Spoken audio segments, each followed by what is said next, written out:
Halo Sinekrip, balik lagi sama gue Rashid Hari.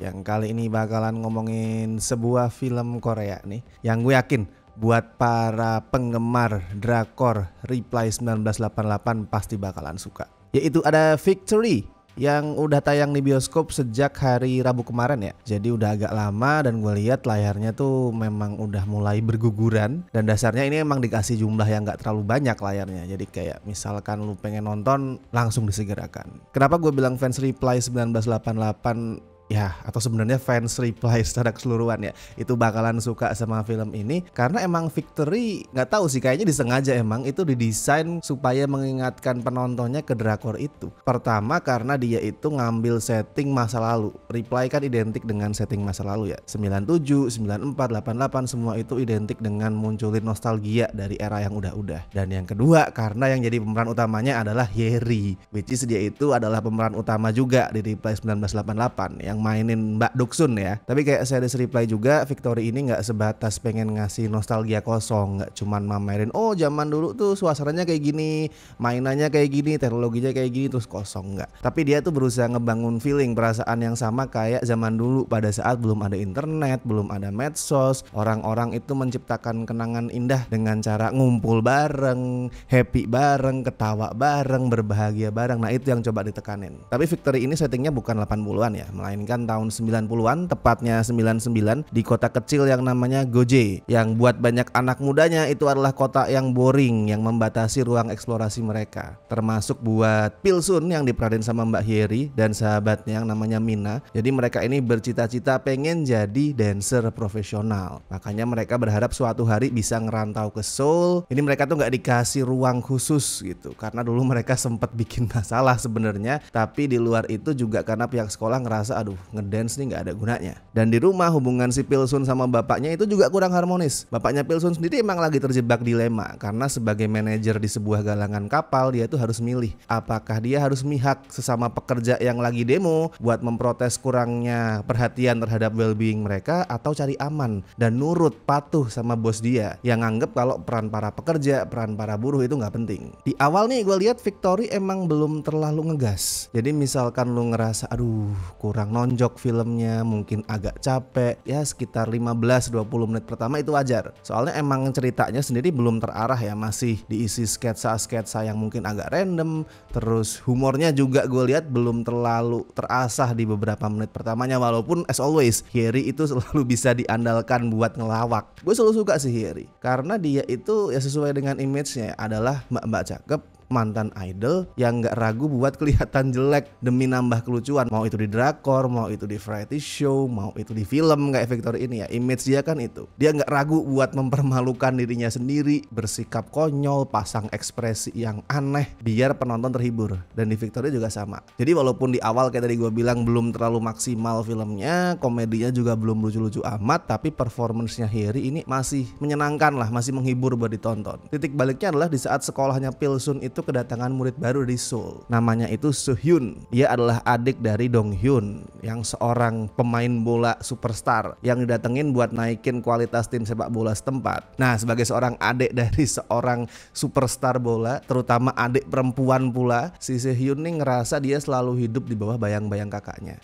Kayak kemana-mana tuh dia gak dipanggil dengan sebutan Soo-hyun gitu, misal sama gurunya, tapi dipanggil sebagai kamu Dong-hyun sister kan, kamu adiknya si Dong-hyun kan. Nah dia tuh hidup di bawah bayang-bayang kakaknya. Jadi dia sendiri pengen ngebuktiin kalau gue emang adik dari seorang superstar dan gue adalah perempuan yang sering dianggap remeh, tapi sebenarnya gue tuh bisa. Nah nanti ketemu tuh dua cewek itu, si Pilsun yang suka ngedance tapi ngedance hip hop, sama si Soo-hyun yang dia itu sebenarnya adalah seorang anggota cheerleader di SMA-nya dulu. Beda banget, itu sangat berlawanan ya kedua karakternya. Satunya suka dance hip hop yang ya bukan gak mengutamakan skill sebenarnya, tapi lebih mengedepankan feel kan, vibe gitu. Sama yang satu cheerleader yang teknis banget. Itu dua bentuk genre dance yang sangat berbeda, tapi nantinya seperti bisa kita tebak mereka bisa mengesampingkan perbedaan-perbedaan itu. Mereka bisa ngelakuin itu karena punya satu tujuan, yaitu pengen ngedance. Nah makanya mereka punya ide buat ngebentuk sebuah tim cheerleader. Dan mereka tuh ngomong ke guru-guru, ini kalau ada tim cheerleader kualitas tim bola kita itu bakal naik.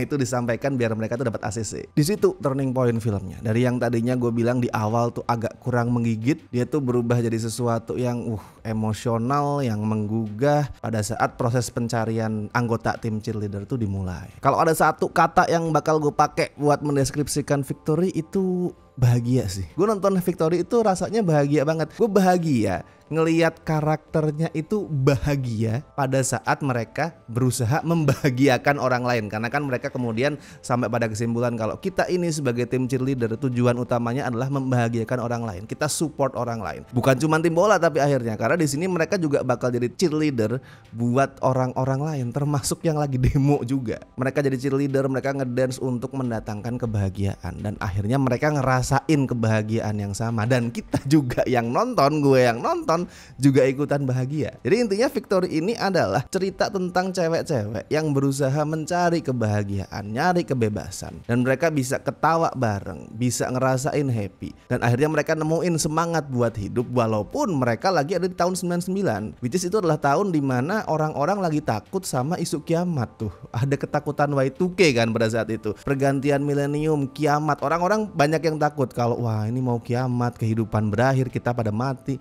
Tapi cewek-cewek ini malah menemukan kehidupan mereka. Well, kalau dari alur sih sebenarnya nggak baru ya, formula banget lah, ngikutin pakem banget. Ya bisa dibilang klise gitu.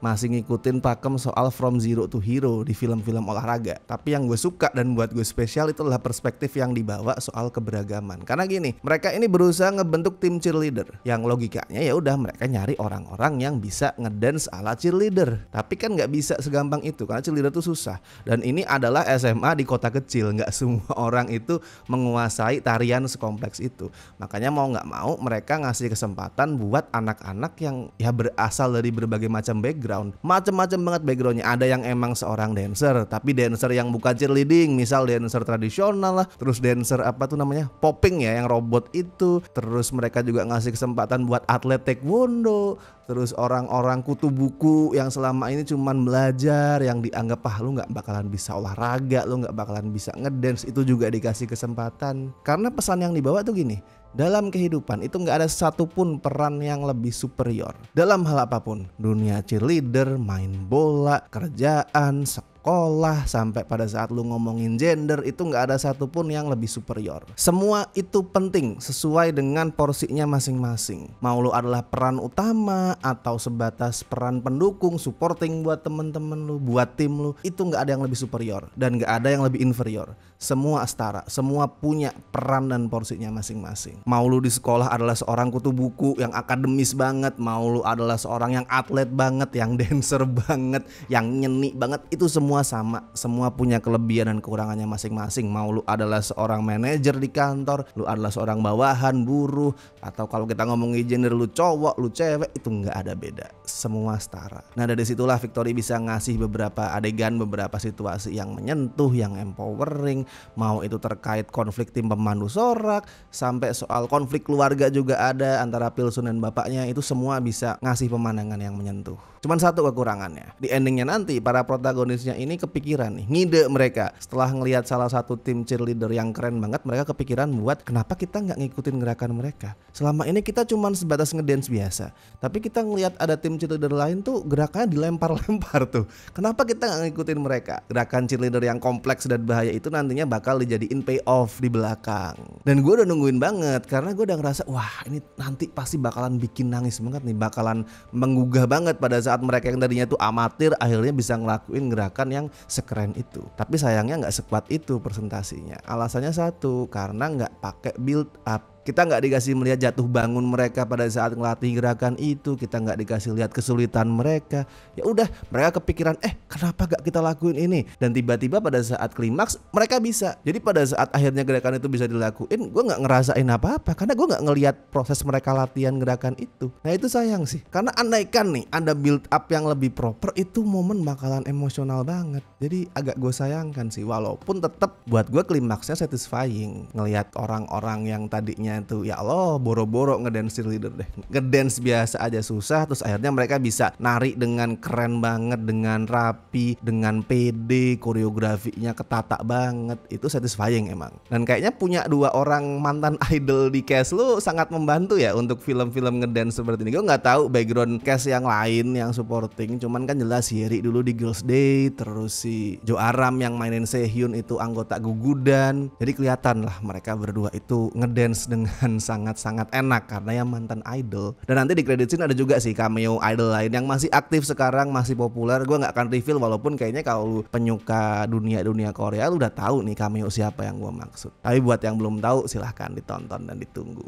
Oke, kalau skor buat Victory ya gue kasih 7,5 dari 10 lah. Gue berani kasih 8 andaikan itu tadi ada build up yang proper sebelum klimaksnya. Tapi ya sudahlah, tetap positif, tetap bagus, jadi silakan ditonton. Kalau misalkan di kota lu nih masih tayang walaupun cuma 1 jam, langsung lu kejar karena pasti ini bakalan segera rontok dan gue yakin di banyak kota tidak hilang. Jadi kalau di tempat lu masih ada jangan dilewatkan. Oke, dan buat yang udah nonton Victory bisa lu kasih review lu sendiri di kolom komentar. Lu boleh setuju sama gue, lu boleh membantah review gue, silakan bebas. Oke, dan seperti biasa gue ingetin jangan lupa like video ini, subscribe Cinecrip, dan buat teman-teman yang pengen ngebantu kami dengan kasih donasi seikhlasnya, as always ada berbagai cara, ada super thanks, ada Saveria, dan lu juga bisa join membership sesuai dengan tier yang bisa lu pilih. Dan thank you so much buat teman-teman yang masih setia join sampai hari ini, terutama mereka-mereka ini dari tier BSD dan La Familia. Thank you so much. Tier sobat juga makasih. Oke, kalau gitu gue Rashid Hari, sampai ketemu di review-review berikutnya.